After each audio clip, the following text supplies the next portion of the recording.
샬롬. 네.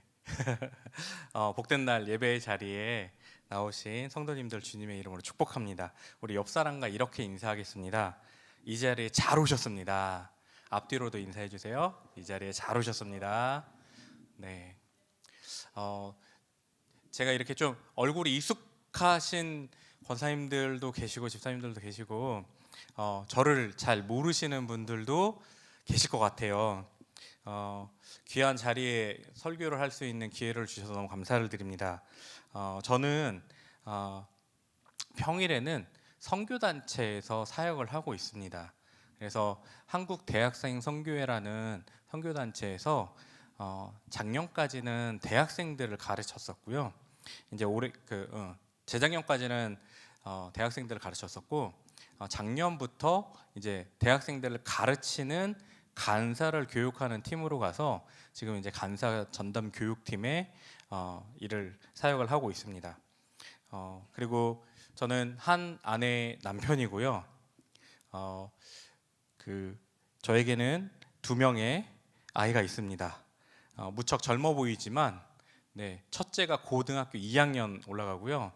그다음에 이제 둘째 아들이 중학교 1학년 올라갑니다. 그래서 지금 제가 청소년부 담당 교육자로 섬기고 있는데요. 저희 집안이 지금 청소년 사역 중입니다. 집에서도 청소년 사역을 하고 있고요. 웃을 타이밍입니다. 집안에서도 청소년 사역 중이고 교회 와서도 청소년 사역을 하고 있습니다. 저는 사역은 지금 벌써 24년째 하고 있습니다. 사역을 좀 오래 했고요. 이렇게 목사로서의 사역은 그리 길지 않지만 그래도 하나님께서 은혜를 주셔서 교회를 섬기면서 이렇게 또 설교를 통해서 말씀을 나눌 수 있게 해주신 것에 대해서 너무나 감사를 드립니다. 청소년부에는 정말 귀한 자녀들이 있습니다. 제가 우리 청소년부 아이들 보면서요 너무 예쁘고 귀엽더라고요. 아이들은요 예배 시간에 저랑 눈을 안 마주칩니다. 너무 바르고 경건하게 예배에 딱 집중합니다. 그래서 이 아이들이 찬양을 적게 부르고 뭐 이렇게 특송할 때도 뭐 그렇게 큰 목소리는 아니지만 제가 가장 기쁜 것은 청소년인데 교회에 와 있다는 게 기적입니다. 정말 놀라운 일입니다. 그래서 우리 교회의 미래가 될 우리 청소년들을 위해서 기도해 주시고요.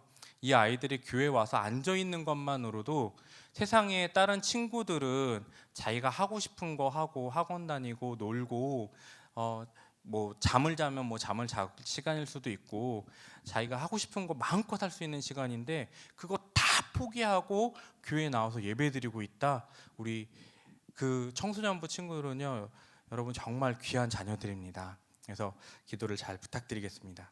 오늘 제목은요 이방인 코드입니다. 목사님 설교 중에서 이런 제목을 붙이는 사람은 극히 드뭅니다. 이방인 코드라니 뭐 다빈치 코드도 아니고 뭘까 궁금하시죠? 그래서 제가 오늘 구약만 다루기로 했습니다. 성경에 나타난 이스라엘의 역사를 보다 보면 성경 안에서 한 시대 또는 어떤 사건들 이렇게 봤을 때 늘 주인공은 이스라엘 백성들이었습니다. 그런데 그 주변에 나타나는 이방인들에 대해서 나오고 있는 그 부분을 가만히 살펴보다 보면 때로는 이스라엘을 그렇게 괴롭히는 아말렉, 뭐 아람 군대, 뭐 이런 얘기들을 나온 거 보면 정말 이방인들이 못돼 처먹었다 라는 생각이 들 정도로 성경에는 이방인에 대해서 그렇게 좋게 그리고 있지 않은 것처럼 오해할 때가 있습니다. 그러나 이스라엘을 괴롭히고 못살게 굴던 이방인을 향해서 하나님이 갖고 계신 관점은 전혀 다르다는 게 성경의 말씀입니다. 성경이 온 인류를 향해서 하나님께서 정말 너무나 사랑하시는 그런 마음을 담아내고 있는 게 성경 말씀인데 이스라엘 민족뿐만 아니라 다른 민족들, 그래서 정말 이방인과 같고 또 전혀 이스라엘에게 도움될 것 같지 않은 그런 사람들에게도 하나님이 그 말씀이 전해지기를 원하시고 계신다라는 것을 하나님이 이 구약 성경에 굉장히 많이 담겨놨습니다. 신약은 제가 기회가 있으면 다음에 다루겠습니다. 하나님의 그 말씀 중에, 그리고 오늘 이사야, 제가 이제 중간 중에서 하나 또 말씀을 끄집어 왔는데 오늘 본문 딱 한 절이죠. 이사야 56장 7절의 말씀에 보면요, 제가 읽어드리겠습니다. 내가 곧 그들을 나의 산성으로 인도하여 기도하는 내 집에서 그들을 기쁘게 할 것이며 그들의 번제와 희생을 나의 제단에 기꺼이 받게 되리니 이는 내 집은 만민이 기도하는 집이라 일컬음이 될 것임이라. 여기 만민이라고 되어 있는 부분이 바로 이스라엘을 제외한 이방인을 가리키는 것입니다. 하나님의 집은요, 하나님의 성전은 만민이 기도하는 집이어야 됩니다. 이스라엘 백성만 나와서 기도하라고 말씀하고 있지 않습니다. 여기뿐만 아니라 구약성경 곳곳에 숨겨진 곳에 하나님께서 이스라엘을 괴롭히고 있는 이방인들을 향하여서 너희들이 저들을 사랑해야 된다, 이방인도 참 소중하다, 이런 말씀을 계속하고 계세요. 그것을 조금 더 구체적으로 살펴볼 건데 우선 창세기로 한번 가보겠습니다. 창세기 말씀은요, 인류의 시작을 다루고 있습니다. 이 세상에서 시작한 이 세상이 시작하는 이야기들로 이렇게 1장부터 쭉 이어져 가고 있는데요. 창세기 말씀은 크게 4가지 사건, 그리고 4명의 족장 이야기입니다. 4가지 사건은요, 천지창조, 인간의 타락, 그다음 홍수 사건, 바벨탑 사건입니다. 다 아시죠? 모르시면 이 하나하나를 다 설명하기에는 시간이 너무 부족한데, 네, 다 아시니까 하나님께서 이 사건들을 통해서 이야기하시고자 한 게 무엇일까요? 창조는 하나님께서 사람을 이 땅 가운데 두시면서 너무나 사랑하는 존재로 해놓으셨다는 거예요. 그런데 창세기 3장에 와서 어떻게 되죠? 인간이 타락해버립니다. 그리고 또 타락한 인간을 이렇게 어떻게든 좀 구원해내려고 했더니 말을 들어 처먹지 않습니다. 그래서 하나님이 홍수로 다 쓸어버려요. 그러니까 홍수 사건이 굉장히 중요하죠. 홍수 사건의 주인공은 노아와 그 가족일 것입니다. 그러고 나서 그 뒤에 이야기가 쭉 이어지는데 우리가 잊을 수 없는, 그래서 저는 이 바벨탑 사건을요 정말 싫어합니다. 왜냐? 제가 지금 영어 공부를 하는 이유가 이 바벨탑 사건 때문에 그렇습니다. 예. 별로 감흥이 없으시죠? 저는 영어 때문에 대학원을 뭐 대학교나 뭐 시험 볼 때마다 이 영어 점수가 저를 발목 잡아서 와, 이 영어 없어졌으면 좋겠다 막 이렇게 기도하고 막 울분을 토하던 사람인데요. 바벨탑 사건만 아니었다면 내가 영어 공부하지 않아도 되는데, 이런 후회가 있었던 참 어리석은 사람이었습니다. 그런데 하나님께서 바벨탑 사건을 통하여서 언어를 다 흩으시면서 이제 그 중에 언어가 같은 사람들끼리 뭉쳐진 게 민족이 되겠죠. 네, 이스라엘 백성도 한 그룹이 될 것이고, 뭐 영어 쓰는 사람들, 러시아 말 쓰는 사람들, 뭐 인도 말 쓰는 사람들, 이때 아마 다 흩어져서 생겼을 것입니다. 하나님을 하나님께서 사람을 어떻게 이끌어 가셨는지 이 4가지 사건이 사람이 창조되어지고 타락해지고 회복되어지며 또 어떻게 흩어졌는지 나왔다면 그 가운데서 하나님의 구원 사역이 이루어지는데 4명의 족장이 나옵니다. 첫 번째 족장이 누구냐? 아브라함입니다. 우리가 너무나도 잘 알고 있는 아브라함과 이삭과 야곱, 이렇게 이어지는, 네. 창세기에서 인간의 시작을 보면요, 아브라함은 하나님께서 아브라함을 콕 집어서 선택하시면서 말씀하신 게 있어요. 그게 뭐냐? 복이에요. 복. 너로 복의 근원이 되게 하고 또 그 복의 근원이 모든 사람에게 끼쳐주도록 할 것이다라는 하나님의 복에 대한 약속이에요.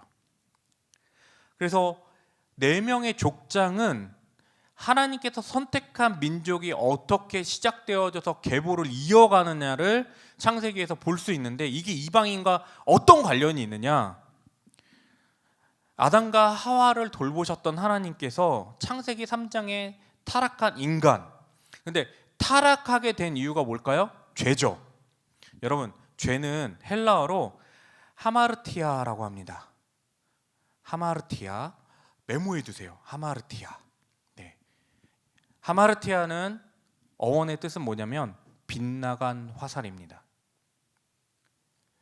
죄가 악을 행했기 때문에, 뭔가 더러운 악행을 저질러서 잘못되었기 때문에 죄가 아니라 빗나간 화살과 같이 적중하지 못한 게 죄라는 거예요. 어디 적중해야 될까요? 하나님의 뜻에 빗나간 것이 죄라는 거예요. 우리는 죄를 생각하면 하나의 도덕적인 사건, 뭔가 악한 것, 이것과 비교하여서 선한 것이 있다면 그것을 이렇게 하면 안 되는데 라고 했을 때 잘못한 것을 죄라고 여길 때가 있습니다. 그런데 성경에서 말하는 죄는요, 하나님의 뜻에 어긋난 그 모든 것들을 죄로 여깁니다. 우리는 양궁 엄청나게 이렇게 잘하는 국가잖아요. 노란 거 벗어나면 점수가 달라지잖아요. 금메달도 못 땁니다. 우리나라가 금메달을 딸 때는요, 10점, 10점, 10점, 9점, 10점, 10점 뭐 이런 식의 했을 때 따잖아요. 그거 외에는 메달도 못 땁니다. 근데 우리는 너무나 잘 알고 있어요. 빗나간 화살? 관역을 안 맞았다고? 그러면 실력 없는 건데? 잘못 사는 건데? 양궁 선수가 관역을 못 맞췄다. 문제가 크겠죠. 우리의 삶이 그렇습니다. 하나님의 뜻에 맞추지 못했다면 그것이 죄가 되는 거예요. 내가 악해서가 아니라, 내가 잘못해서가 아니라 하나님 뜻에 적중하지 못한 것이 죄라는 것입니다. 그것을 해결하기 위하여서요, 아담과 하와는 가죽옷을 지어 입었습니다. 하나님이 입히셨어요. 죄를 덮기 위해서. 그것은 희생의 제사가 뒤따르는 것을 알 수 있습니다. 그것을 아담과 하와에게 저주와 함께 해결책도 같이 주셨어요. 여인의 후손으로 말미암아 죄가 해결될 수 있다는 거예요. 여인의 후손이 누구십니까? 예수 그리스도십니다. 예수 그리스도의 희생을 통해서 죄가 해결되어질 수 있다라고 가르쳐주고 계세요. 이게 창세기에서 흐르고 있는 인간의 창조와 타락과 바벨탑 사건, 회복되어지는 홍수 사건과 바벨탑 사건으로 이어지는 그 회복의 큰 그림을 먼저 수보를 보여주시는 거예요, 하나님이. 그리고 나서 세월이 흘러서 인간들이 어떻게 회복해 나갈 것인가. 그러면 이 이야기만 봐도요, 성경은 이스라엘 역사를 서술한 책이 아니라 전 인류를 향한 하나님의 편지겠구나라고 생각할 수 있는 것입니다. 세월이 흘러서 노아 시대 때 이르러서는요, 홍수 심판이 일어나게 되어집니다. 그때 여러분, 노아는 어땠을까요? 노아를 성경은 이렇게 표현하고 있습니다. 당대의 의인이다. 하나님이 노아 외에는 안 보이시는 거예요. 왜 그랬을까요? 노아는 하나님께 초점을 딱 맞추고 있는 사람이었습니다. 그 어두워져가는 세상 속에서 여러분, 홍수가 임하기 전에 그 세상을 한번 생각해 보세요. 하나님이 다 쓸어버리기 딱 전이에요. 그러면 그 시대가 얼마나 타락해서 멸망당할 정도로 아주 타당한 상황이었다라고 하자면, 노아가 살아가고 있는 그 시대의 신앙은요, 하나님 볼 때 다른 사람 보이지 않는 거예요. 노아가 하나님께 초점을 딱 맞춰서 살고 있는 그 모습이에요. 바벨탑 사건은 언어가 나눠졌습니다. 더 이상 쌓지 못하고 다 흩어졌습니다. 왜 바벨탑을 쌓았을까요? 홍수가 일어도 그 탑에 있으면 안전하니까. 잠기더라도 위층으로 도망가면 되니까. 인간의 아주 짧은 그런 지식으로 살고자 했던 거죠. 그런데 하나님은 사람들 마음의 중심을 알고 계셨어요. 뭐죠? 하나님보다 높아지려는 마음. 바벨탑은요 그냥 생존을 위한 탑쌓기가 아니었습니다. 하나님, 홍수를 일으켰어? 그러면 우리가 탑을 쌓으면 어떻게 할 건데? 인간의 교만한 마음이죠. 하나님의 뜻에 벗어났기 때문에 타락한 인간으로 흩어지게 되었습니다. 언어가 다 나뉘어지게 됐죠. 그래서 시작된 것이 바로 하나님께서 4명의 족장을 통해서 한 민족을 제사장 나라로 부르십니다. 그래서 창세기 12장 3절에 아브라함을 부를 때는 땅의 모든 족속이 너로 말미암아 복을 얻을 것이라. 복을 얻는 그 가장 중심에 선 사람이 누구라고요? 아브라함, 첫 번째 족장. 그런데 누가 얻는다고요? 모든 족속이.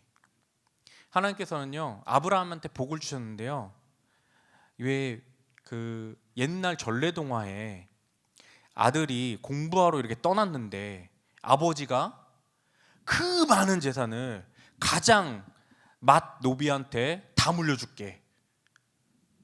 이거는 너 거다. 이 모든 재산은 네 거다. 딱 그래가지고 노비가 아들 찾아가죠. 어떻게 됩니까? 이야기 모르세요? 처음 듣는 얘기처럼. 네, 그 노비가 아들을 막 찾아갑니다. 왜 찾아갈까요? 다 자기 건데. 아들한테 알려야죠. 아버지가 돌아가셨는데 이 재산 다 노비인 나한테 물려줬다. 그 중에 딱 한 개만 고를 수 있다. 그 선택한 당신한테 있다. 집에 있는 거 뭐 아무거나 하나만 가져갈 수 있다. 신나서 막 얘기했어요. 아들이 어떻게 했죠? 노비 하나만 택했어요. 네. 아버지는 알았죠. 하나만 가져가면 뭐 집을 갖든지 뭐 송아지를 갖든지, 노비의 생각은 아마 그랬을지 모르겠지만 아버지는 그래 노비도 재산이니까 아들이 노비 가지면 다 갖는 거네. 재산도 지키고 아들의 명예와 권위도 다 지켰습니다. 누군가한테 무언가를 물려줄 때요 복을 딱 줬다고 생각해 보세요. 아브라함에게 복을 딱 주셨어요. 이거 너 거야. 근데 이거 다른 사람한테 다 나눠줄 수 있어. 복이 그냥 한 군데 머물러 있는 것이 아니라 다 나눠줄 수 있는 걸로 하나님이 아브라함의 복을 허락해 주셨어요. 그러니까 그 복은 창세기 22장으로 넘어가서 벌써 창세기 12장에서 복으로 시작했는데 22장이면 장으로는 10장이 넘어갔고요. 아브라함은 이제 진짜 아브람에서 아브라함이 되어 있습니다. 그러면서 하나님이 다시금 그 이삭 아들을 주시면서 약속한 말씀이 뭐냐? 내 씨로 말미암아 천하 만민이 복을 얻으리니 이는 내가 나의 말을 준행하였습니다 하셨다 하니라. 그 복의 이유가 뭐냐? 하나님의 말씀을 준행했다라고 표현하고 있어요. 그리고 그러면 우리는 이 말씀을 적용할 때 늘 적용은 어디에다 포인트를 두냐면 하나님의 말씀대로 살아야 복을 얻는구나, 거기에만 머물어요. 근데 여러분, 우리 모두 다 이스라엘 백성입니까? 아니죠. 우리는 이방인입니다. 거기에 천하 만민이 복을 얻으리니라는 말이 쏙 빠지면요, 이건 우리랑 전혀 상관없는 이해가 돼요. 아브라함만 복 받고 아브라함 자손으로만 복이 이어져 가는 거고, 저 집안만 잘 사는 얘기구나, 그러고 끝날 이야기입니다. 그런데 이 복이 어떻게 영향을 끼친다고요? 천하 만민에게, 이방인들에게 끼쳐지는 복이다라고 가르쳐주고 있습니다. 이방인은 성경에 이렇게 우리가 그냥 이렇게 훑으면서 지나가면요, 이방인은 복도 못 받고 대우도 받지 못하고 하나님의 사랑으로부터 멀리 떠난 사람들처럼 그려져 있어서 참 답답할 때가 있습니다. 그렇지만 이 부정적으로 서술하는 이 성경의 말씀을 더 명확하게 잘 살펴보면 이스라엘 백성에게 주신 복이 이스라엘 거가 아니라 전 인류를 향한 복이라는 것을 성경은 계속해서 얘기해주고 계십니다. 유대인들이 선택받은 과정, 아브라함의 이야기를 통해서 하나님은 선택받지 못한 이방인들을 버려두시거나 포기하셨거나 멸망에 처하도록 그냥 내버려 두신 것이 아니라 하나님께서 그들도 복을 누릴 수 있는 사람들이다라는 것을 이미 창세기 처음부터 명시해 놓고 말씀이 이어져 가고 있다는 것입니다. 하나님은 유대인과 이방인을 구별하여 나누지 않으셨어요. 그 사랑이 첫째만 사랑하고 나머지 밑에 있는 자식들은 안 사랑하는 것처럼 누군가만 첫째만 많이 사랑하고 그 뒤로는 큰 아들한테는 뭐 10의 9를 주고 나머지 1 갖다가 니네 9으로 나눠 가져 막 이런 식으로 하지 않았다는 거예요. 동일한 복입니다. 아브라함이 받았던 복을 동일하게 누릴 수 있게끔 하나님이 아브라함을 통해서 그 모든 것들을 전해주도록 했다는 것입니다. 여러분, 그래서 우리가 믿음의 조상 아브라함이라고 하고 우리의 믿음의 조상 아브라함 이렇게 얘기하잖아요. 그렇죠? 믿음의 조상 아니십니까? 그런데 여러분, 여기에서요 한번 생각해 보세요. 정말 유대인이 우리 교회에 딱 와가지고 난 우리의 조상은 아브라함이에요 이렇게 얘기하는데, 우리 조상도 믿음의 조상 아브라함이에요 이렇게 얘기하면 그 사람이 뭐라고 할까요? 에이, 웃기는 소리 하지 마. 너네들 조상은 당군, 우리 조상은 아브라함 막 이렇게 하면서 구분하지 않을까요? 그런데 구분이 안 되는 이유가 뭘까요? 하나님께서 창세기에 다 기록해 두셨어요. 아브라함의 복을 천하 만민이 받게끔 이미 말씀해 놓으셨어요. 그래서 우리 조상은 당군입니다. 너무 자연스러워요. 우리의 믿음의 조상은 아브라함이다 얘기하는 게 말이 안 되는 얘기가 아니라 우리도 동일하게 누릴 수 있는 복이라는 거죠. 하나님이 이스라엘에게 계시하셨을 때 이방인을 향한 메시지가 계속 옆에서 따라 붙어 있어요. 그 한 구절 안에, 한 절 안에 이스라엘 백성들에게 주시는 복인데도 불구하고 그 안에 천하 만민에게 다른 민족에게 막 이런 말을 하나님이 의도적으로 다 숨겨 놓으셨어요. 다 딸려 놓으셨어요. 그래서 이방인과 유대인을 구분하여서 이렇게 딱 구분해서 유대인은 여기까지가 복이고 이방인은 요거 조금 가져가, 요렇게 해 놓으신 게 없어요. 그냥 다 동일한 복입니다. 감사하죠. 너무나 큰 복을 우리가 누리고 있다는 것입니다. 두 번째는 이제 출애굽기인데요. 400년 동안 종살이하던 이스라엘 백성이 출애굽할 때 이집트를 빠져나오면서 아주 놀라운 일이 벌어집니다. 무려 10가지 재앙이 애굽 땅에 벌어지는데, 마지막 장자의 죽음으로 인하여서 이스라엘 백성을 다 놔줍니다. 바로 왕이 홍해를 건널 때 그 사람들을 표현하는 그 표현 속에 이러한 말씀이 들어가 있습니다. 출애굽기 12장 37절 38절 말씀인데요. 이스라엘 자손이 라암셋을 떠나서 숫곳에 이르니 유아 외에 보행하는 장정이 60만 명 가량이요 수많은 잡족과 양과 소와 힘이 많은 가축이 그들과 함께 하였으며. 여러분, 여기에요 수많은 잡족이라고 되어 있습니다. 애굽을 빠져나오면서 구원받은 엑소두스, 출애굽한 이스라엘 백성을 표현하는 그 가운데 구원받을 이들을 명시하는 데 보니까 수많은 잡족이라고 되어 있어요. 이스라엘 백성 장전만 60만에 수없이 많은 잡족이 같이 나왔다라고 성경이 가르쳐주고 있어요. 뭘까요? 이스라엘은 이 당시에 혈연 공동체가 아니에요. 족보를 따지는 혈연 공동체가 아니라 유월절 어린 양의 피를 발랐느냐 바르지 않았느냐는 어린 양의 피의 공동체예요. 놀랍죠? 친족이기 때문에 구원받은 게 아니에요. 유월절 어린 양의 피로 구원받은 그 무리가 바로 출애굽한 백성들, 이스라엘을 포함한 수많은 잡족이 바로 구원을 받았다는 것입니다. 이스라엘은 단임 민족이 아니었습니다. 당시에 나왔던 출애굽한 백성들은요 이방인들이었습니다. 이방인들이 같이 섞여 있었어요. 그 구원의 역사를 두 눈으로 똑똑히 묵도가한 사람들이 믿음을 가지고 함께 나온 것이었습니다. 그래서 여러분, 광야 40년 기간 동안에 생각해 보세요. 이스라엘에게만 만나와 메추라기를 주시고 이방민들 수많은 잡족들에게 안 주셨나요? 아니에요. 다 주셨어요.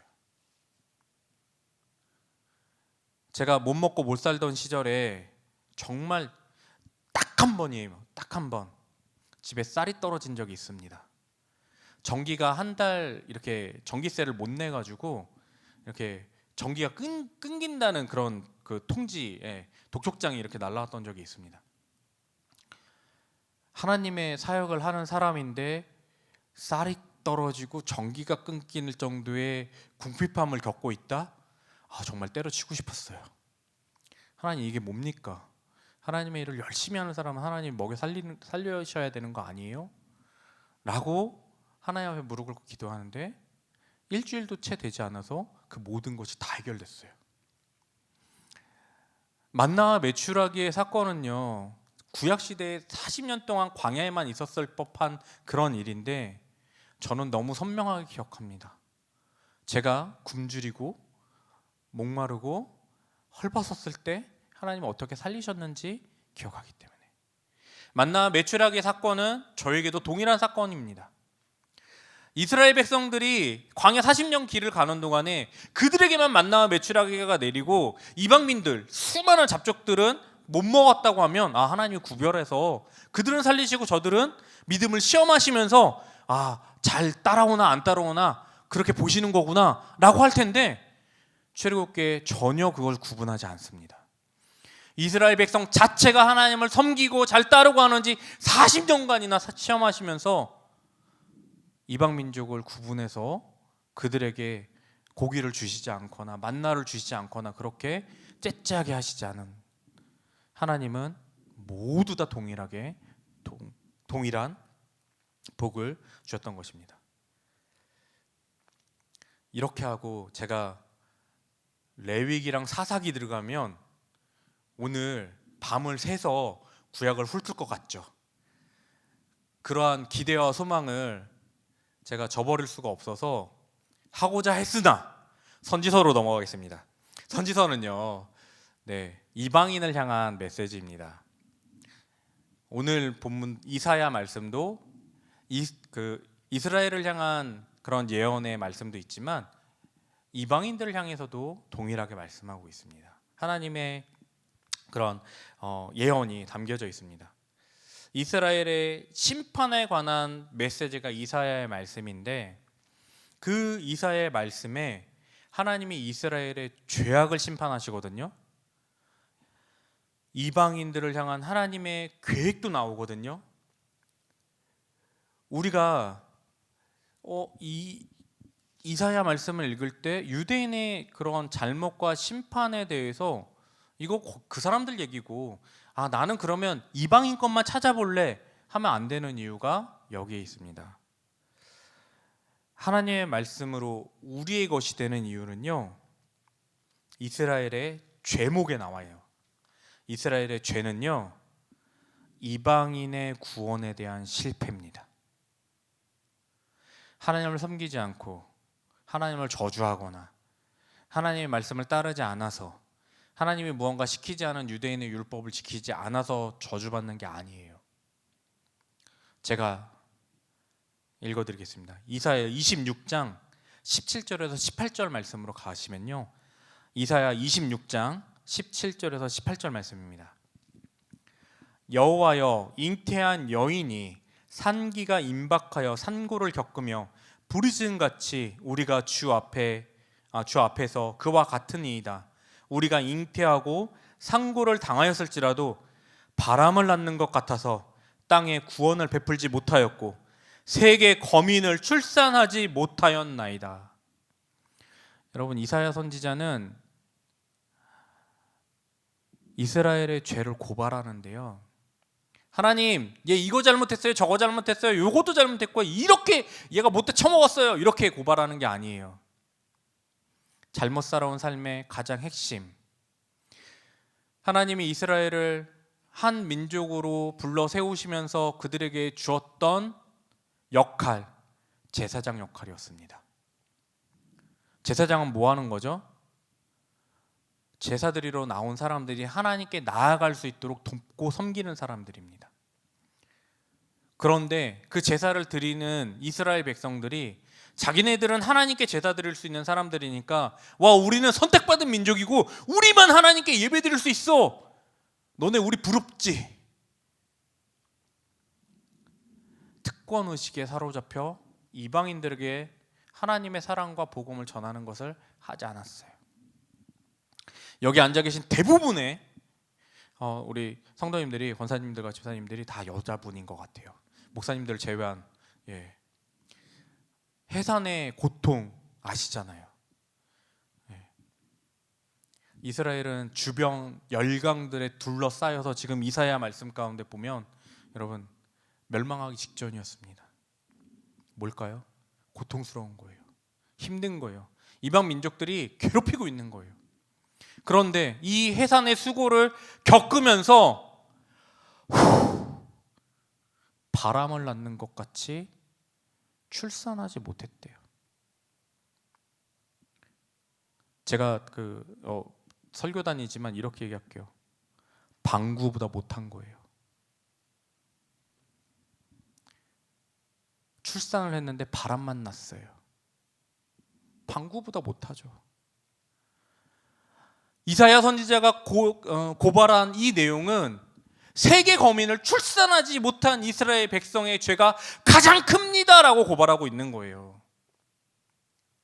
이스라엘이 왜 멸망했을까요? 하나님을 잘 섬기지 않아서, 하나님께 죄악을 범했기 때문에, 범죄하여서? 아니요. 그 죄 항목이 너무나도 세계 거민을 출산하지 못한 그 죄악이 가장 하나님의 뜻에 맞지 않은 빗나간 화살이 되어서 그들이 멸망당하는 거예요. 상고를 겪어도 그 고통 속에서 바람을 낳는 것 같이 구원을 베풀지 못하였다라고 고발합니다. 이사야 49장 6절에 그가 이르시되 내가 나의 종이 되어 야곱 지파들을 일으키며 이스라엘 중에 보존된 자를 돌아오게 할 것은 매우 쉬운 일이라. 내가 또 너를 이방인의 빛으로 삼아 구원을 베풀어 땅 끝까지 이르게 하리라.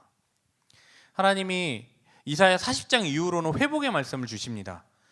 이사야 40장 이후로는 이스라엘이 멸망당한 이후에 어떻게 하면 회복되는지, 어떤 과정을 겪어서 하나님의 축복이 다시 이스라엘에게 임하는지 하는데, 이 흩어졌던 지파를 모으는 거는 하나님께서는 아주 쉬운 일이래요. 그런데 그 뒤에 그냥 그러고 딱 끊으시면 이스라엘 백성이 잘못한 거 내가 회복시킬 거야 라고 얘기하는 것, 그거 한 가지입니다.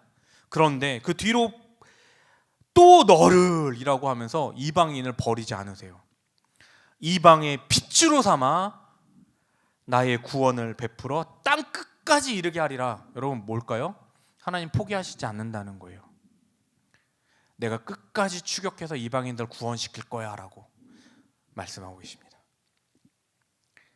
이사 60장에 굉장히 유명한 말씀이 있습니다. 일어나라 빛을 발하라 이는 내 빛이 이르렀고 여호와의 영광이 내 위에 임하였음이니라. 보라 어두움이 땅을 덮을 것이며 캄캄함이 만민을 가려우려니와 오직 여호와께서 내 위에 임하실 것이며 그 영광은 내 위에 나타나니 나라들은 내 빛으로 왕들은 비치는 내 광명으로 나오리라. 여러분 나라들은, 왕들은 그 비치는 빛, 그 빛으로 나온다라고 고백하고 있습니다. 이 말씀이 뭘까요? 이 예언이 성취된 게 무엇일까요? 예수 그리스도의 임하심과 많은 민족들이 이 빛을 보고 회복되어서 돌아온다는 얘기예요. 하나님이 이미 이사야 60장에 예언을 하시면서 이 광명, 나라들은 내 빛으로 비치는 내 광명으로 나오리라 말씀하시면서 모든 민족을 다 구원하여서 일으켜 세우실 것을 하나님께서 결단하시고 계획하신 것을 예수 그리스도로 성취하시는 것을 보게 되어집니다.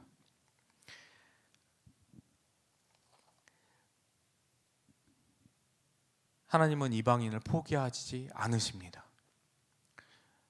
선지서에서 이제 말라기로 넘어갈게요. 말라기 1장 11절에 보면요, 만군의 여호와가 이르노라 해 뜨는 곳에서부터 해 지는 곳까지 이방 민족 중에서 내 이름이 크게 될 것이라. 각처에서 내 이름을 위하여 분향하며 깨끗한 제물을 드리리니 이는 내 이름이 이방 민족 중에서 크게 될 것임이라. 여러분, 구약을 마무리하시는 하나님의 말씀이 이제 구약 말라기로 이제 끝나잖아요.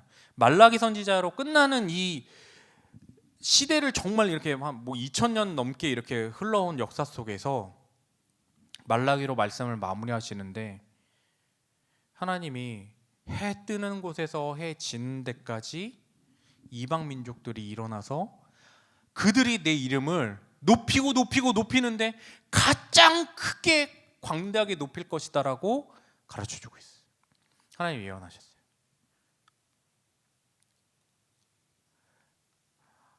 성경은 우리에게 무엇을 가르쳐주고 있습니까? 이것은 이스라엘 역사니까 이스라엘에게만 너무 중요한 말씀이다라고 가르쳐주지 않습니다.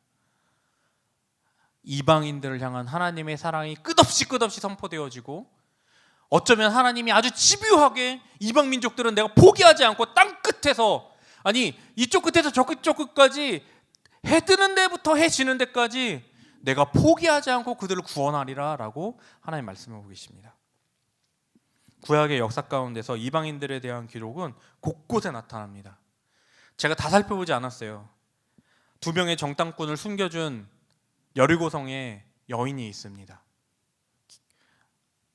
이방인이었죠.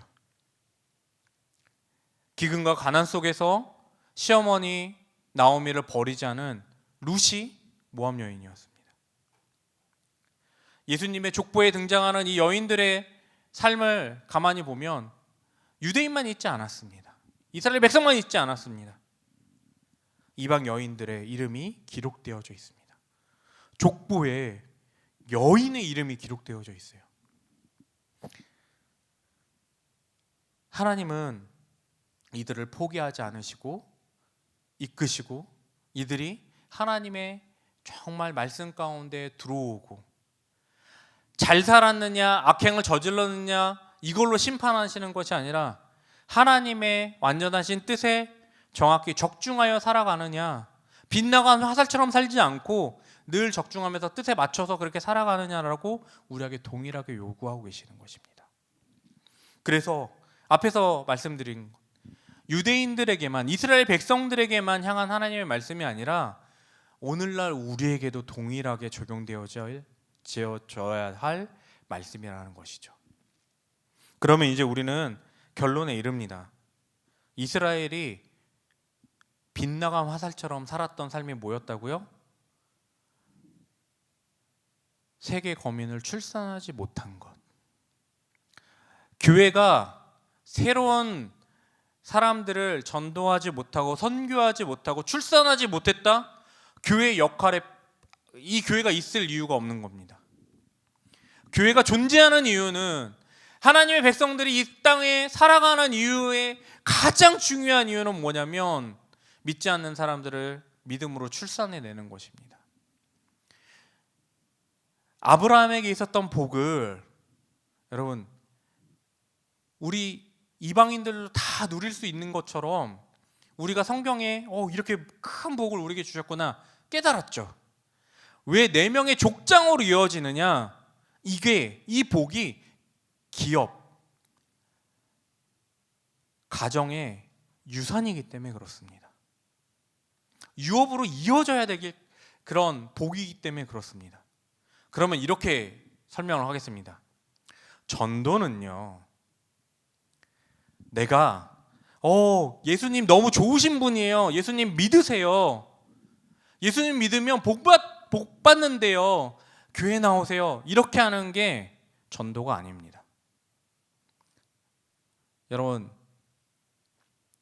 내가 아버지께로부터 상속받을 유산이 있는데 그거를 나만 알고 있고, 저희 형이 한 명 있는데요. 형한테는 알려주지 않아요. 그리고 제가 입 쓱 닦아요. 어떻게 되죠?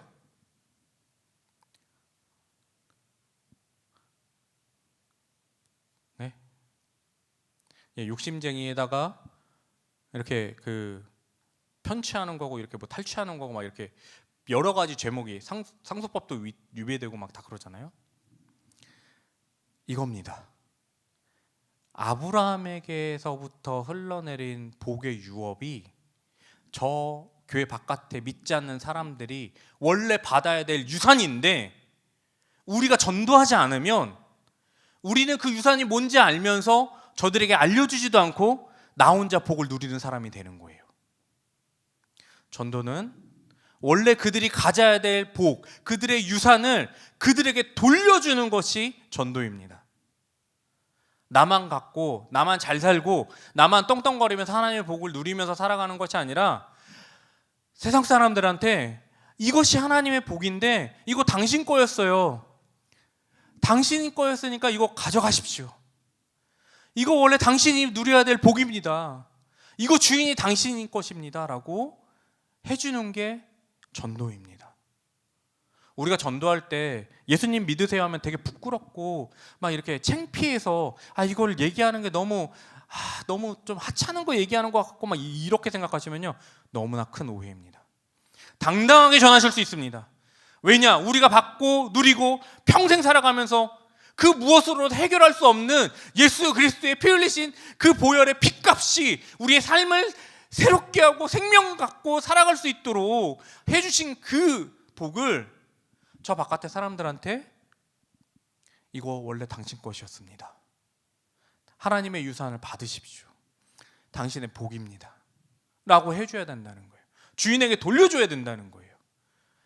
이제 부끄러워하지 않으셨으면 좋겠어요. 전도하는 거, 예수 그리스도에서 얘기하는 거, 여러분 원래 주인에게 성경의 말씀에 게시된 모든 복을 돌려주는 겁니다. 내 것도 아니었어요. 내 것은 내 것대로 받은 거고 그들의 것을 찾아주는 것입니다. 이것이 전도입니다. 이것이 우리가 예수 그리스도를 전하는 이유입니다. 내 것이 아니기 때문에, 나만 누리면은 이것은 범죄이기 때문에, 이것은 하나님의 뜻에 어긋나지 않게 살기 위해서 초점을 맞춘다면 복음을 전하는 것이 빗나간 화살이 되지 않는 것입니다. 말씀을 맺도록 하겠습니다.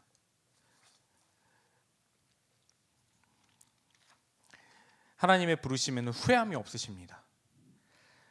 이방인인 우리에게도 그 크신 하나님의 사랑을 선택해 주셔서 은혜를 주시고 내가 살아가고 정말 힘든 고난 가운데서도 하나님을 붙들고 살아가게 하신 이유, 그리고 있으나 없으나 바울이 말한 것처럼 내가 자족하는 법을 배웠다. 그리고 내게 주신 자도 하나님이시다, 가져가신 분도 하나님이시다 고백하는 욥처럼 우리에게 하나님께서 주신 생명은 너무나도 고귀합니다.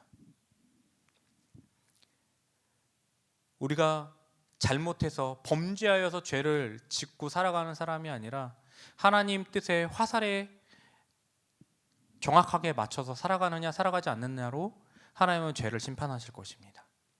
우리의 삶이 빗나간 화살이 되지 않도록 우리 주변에 있는 사람들한테 그들의 원래 가져야 될 유산을 전해주는 그 삶을 살아가는 저와 여러분의 복된 삶이 되시기를 주님의 이름으로 축원합니다. 기도하겠습니다. 사랑하는 하나님, 참으로 감사를 드립니다. 하나님, 우리가 가진 이 큰 복을 우리가 다른 세상 사람들에게, 믿지 않는 사람들에게 전할 때는 너무나 부끄럽고 주저주저하며 복음을 전할 때가 있었습니다. 하지만 이것은 하나님 그들이 당연히 누려야 될 하나님께서 허락하신 복임을 오늘 말씀을 통하여서 살펴보았습니다. 우리도 동일한 이방인이고 우리도 동일하게 어쩌면 하나님께로부터 심판받아 마땅한 그러한 이방인이었습니다. 그럼에도 불구하고 하나님 복음을 전하기 위하여서 피 흘리시기까지 우리를 사랑하신 예수 그리스도의 그 사랑과 그 복음을 전한 정말 목숨을 아끼지 않았던 믿음의 선배들이 전하여 준 복음으로 우리가 이 자리에 서 있습니다. 하나님, 우리가 이 복음을 다른 사람들한테 전하는 것을 주저하지 않게 하여 주시옵소서. 우리의 삶 가운데 하나님을 자랑하는 것이 기쁨이게 하여 주시옵소서. 감사를 드리며 예수 그리스도의 이름으로 기도드립니다.